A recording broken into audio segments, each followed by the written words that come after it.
we'll run in between the tackles too, but he's got some unique hands and athletic ability. So I'm excited about him, and and then we got our veterans too. The veterans normally don't get as many reps as the young guys. So some of the young guys have really shown up. So as we get closer to the first game, we start evening the reps more. It's going to be really interesting to see. But those are the guys, depending on how our upperclassmen guys do, those are the guys that have shown that they have the ability to play. And I wouldn't be shocked if one of them ended up on the field in the fall. Tim, I asked you last year about how much you work hands-on with the receiver room, because I know you're not a micromanager, and no coordinator or head coach wants to be a micromanager, but you have a history, obviously, knowing how to develop with your staffs. Yeah. So, what's that been like now that you've got a year and a half or whatever it's been under your belt with this room? Because it sounds like the room's coming along. They're doing a really good job, and they're starting. One thing happened today. Something that happened at Michigan State to Seth Anderson. He was trying to do what I told him, but he got. I mean, the guy overplayed it, and instead of forcing yourself out of the play, there's a way to get back in the play quick, and he did it in our 2-minute drill today. He undercut him, got himself open. I wish my quarterback would have thrown it to him. I went and hugged him after the play. We just threw an incompletion. Everyone's like, why is Coach hugging that guy? Because it was a great job by Seth Anderson. So they're really coming along. They're starting to understand how to play wideout. I would say we don't run lines on a page. Now, we hand you a page that has lines on it, but depending on coverage, that route might not look like that ink right there that I showed you. You might have to stem it outside. You might have to stem at him and then push it up and then cross his face. And so they're really starting to understand how to loosely go out there and play fast and play and go make plays. And we have 4 seniors in that room, and you got Reese coming along. And so there's a lot of competition, and we had a big scrimmage Wednesday night under the lights, and it was back and forth now. I mean, there were some huge hits on defense. We had some long plays on offense. It was as closest thing to a game as I've ever been at a practice. Who hit the big plays other than Reese? Saw that on social Reese media. hit a big one. KJ Parker hit a big one. Addy scored a touchdown. We had one more. What was the other one? Might have been a reverse. I forget. But they're all popping up different people. Yeah. I remember the catch on the sideline. That was Weege. And then I'm like, well, Sam had that one. And then, of course, over the top there was Reese. And then we had a 3rd down, 2-minute drill through route over the middle. That was Jacob Gill. And so there's just so many of them, right? Yeah. So it's going to see who separates themselves here in the next couple weeks. It's great to be able to rotate. If someone gets hurt or struggling, we can put the other guy in.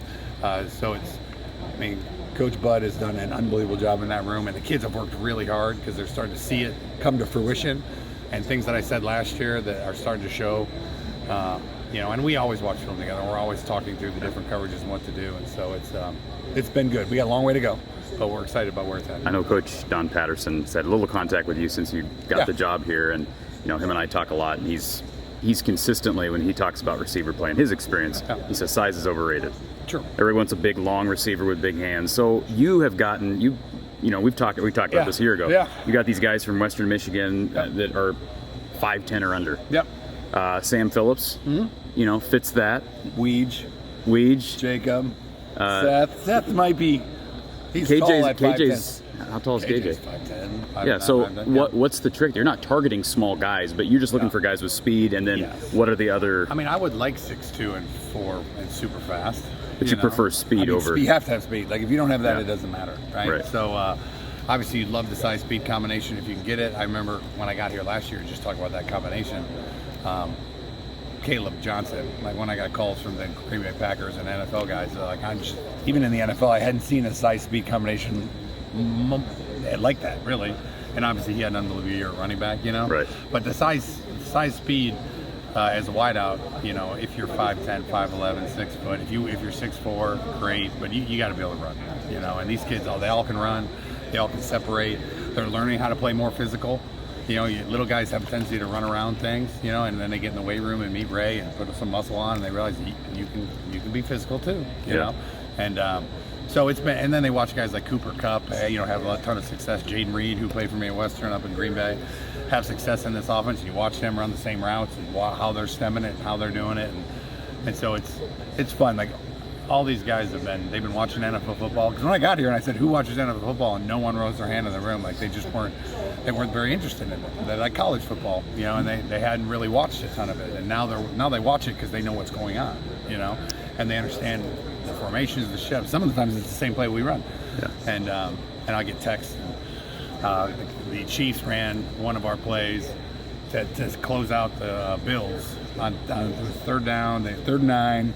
They ran the cowboy play into man, and the amount of texts I got were like, "Oh my God, cowboy for the win!" They got the kneel on the ball, game is over.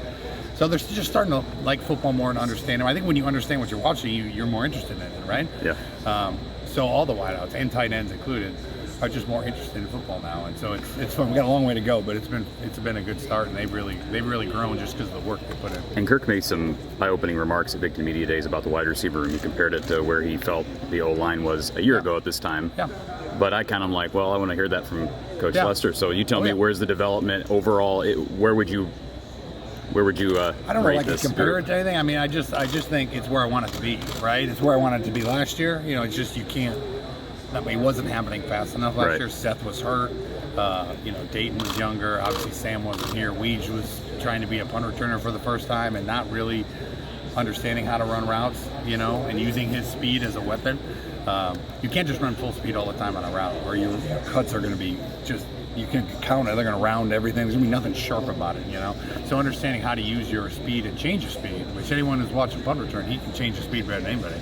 If he learns how to use that, he can be one heck of a player. He's not a finished product yet, but he's doing a really good job, and it's really helping to stretch the field, which opens up things underneath, and it all ties together, So I'm really excited where they're at.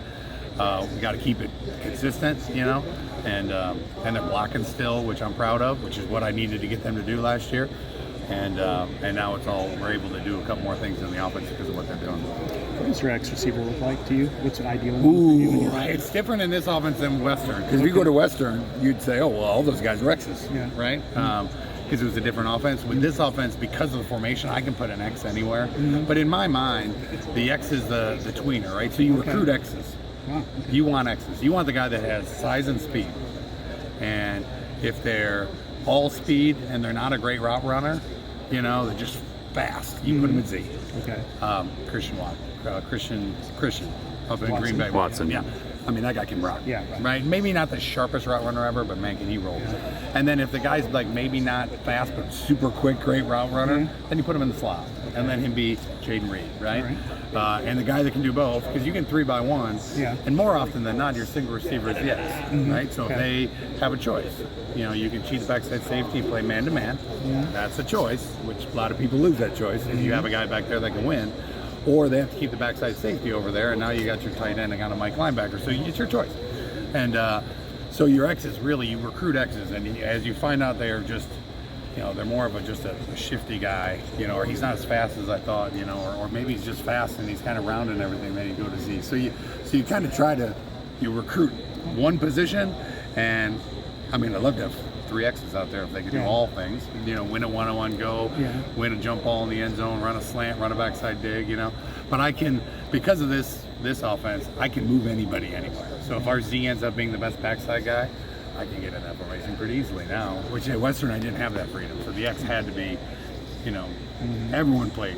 Greg Jennings played the X. Everyone played the X,